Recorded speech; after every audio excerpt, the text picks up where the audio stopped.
High good morning তোমরা বুঝতে পেরে গেছো এটা আমার বার্থডে ব্লগ 20 সেপ্টেম্বর আমার বার্থডে ছিল তো সেই দিনটারই একটা ব্লগ আজকে তোমাদের সাথে শেয়ার করছি। ফার্স্টেই তোমরা দেখতে পেলে ওটা ছিল মধ্যরাতে সেলিব্রেশন যেটা মেসি ভাই আর মিন্টুদা মিলে অ্যারেঞ্জ করেছিল। এরপর অনেক সকালবেলা থেকে আমি বিছানায় শুয়ে শুয়ে সুন্দর সুন্দর খাবারের গন্ধ পাচ্ছিলাম আর এত সুন্দর সুন্দর খাবারের গন্ধ পেয়ে আর শুয়ে থাকতে পারলাম না, উঠে পড়লাম। উঠে দেখলাম মার অলমোস্ট এত কিছু রান্না হয়ে গেছে আর এদিকে রয়েছে মেসি ভাইয়ের ডায়েটের খাবার। মা আর বর্দি ভাই মিলে আমার জন্মদিনের কারণে অনেক খাটাখাটনি করছে সকাল থেকে, তাই আমি ভাবলাম যে আমার একটুখানি ওদেরকে হেল্প করা উচিত। তো কি আর হেল্প করব, একটু সবজি কেটে দিলাম, একটু ঘর ঝাড়ু দিয়ে দিলাম। তাও আবার এরকম এক বাটি সবজি কাটতে আমি সময় নিয়েছি 40 মিনিটের ওপরে। লাস্টে নিজের ওপর নিজেরই হাসি পাচ্ছিল, ভাবছিলাম কেন যে আমি কাজটা করতে আসছি, মানে হেল্পটা করতে আসি, আমার হেল্পটা না করাই ভালো ছিল। যাই হোক, এরপরে আমরা সবাই মিলে সকালের খাওয়া দাওয়া করে নিলাম আর মা এদিকে কড়াইতে মাংস বসিয়েছে, মানে মাংস কষা হচ্ছে। আমি আবার একটু মাংস কষা খেলাম।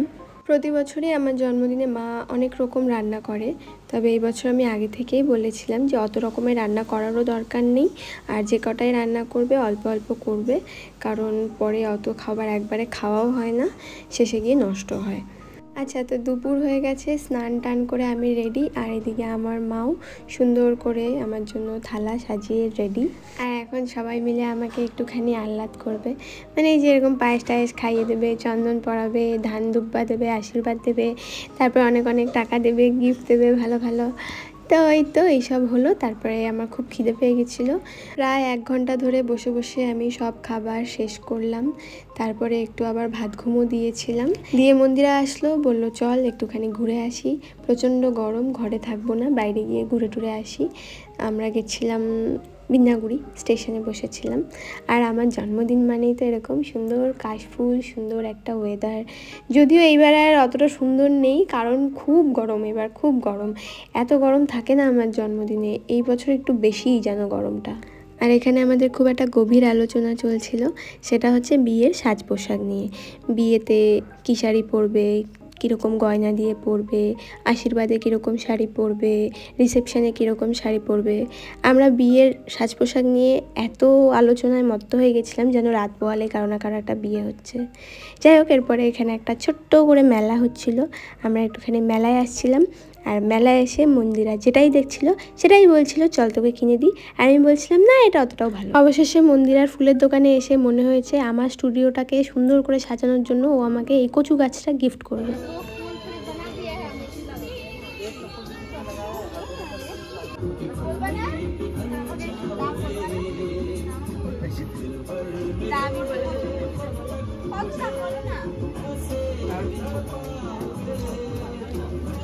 তারপর আমি মন্দিরাকে খুব সুন্দর করে বোঝালাম, দেখ মন্দিরা, 350 টাকা দিয়ে কচু গাছ কেনার কোনো মানে নেই, তার থেকে চল আমরা স্টেশনে গিয়ে বসি, তারপরে আমার মিন্ত্রায়, ফ্লিপকার্টে অনেক ভালো ভালো জিনিস উইশ লিস্ট করা আছে, ওখান থেকে কিছু একটা অর্ডার করে দিই। তো আমার অনেক দিন ধরে উইশ লিস্টে রাখা খুব পছন্দের একটা জিনিস মন্দিরা আমাকে গিফট করলো, সেটাও তোমাদের দেখাবো, তবে এখানে না, যখন আসবে তখন দেখাবো।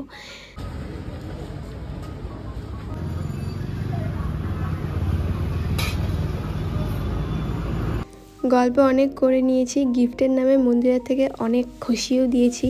তো এখন ভাবলাম মন্দিরাকে তো কিছু ট্রিট দিতে হয়, তো খুব কিপটা বান্ধবীর মতন ভাবলাম যে পাপড়ি চাট খাওয়াই।